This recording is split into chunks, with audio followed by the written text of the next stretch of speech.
শিক্ষার্থীদের স্বতঃস্ফূর্ত রেসপন্স আমরা দেখতে পাচ্ছি আলহামদুলিল্লাহ। আমরা দেখতে পাচ্ছি আমাদের এই বিশ্ববিদ্যালয়ে আজকে 100 বছর পার করেছি, এখানে যতগুলো সংকট আছে সবগুলো কৃত্রিম সংকট।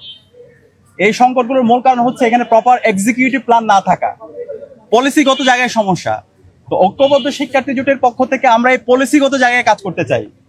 আমরা অনেকগুলো সমস্যাগুলো আমরা নোট করেছি, আমরা প্রতিদিনই বলছি।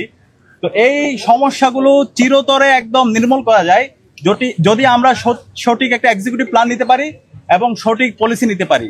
তো ঐক্যবদ্ধ শিক্ষার্থী জোট আমরা যখন শিক্ষার্থীদের ম্যান্ডেট পেয়ে তাদের প্রতিনিধিত্ব করার সুযোগ পাবো, সবার আগে আমরা এই পলিসিগত জায়গায় আমরা আমূল পরিবর্তন নিয়ে আসবো এবং আমরা এক্সিকিউটিভ প্ল্যান গ্রহণ করব।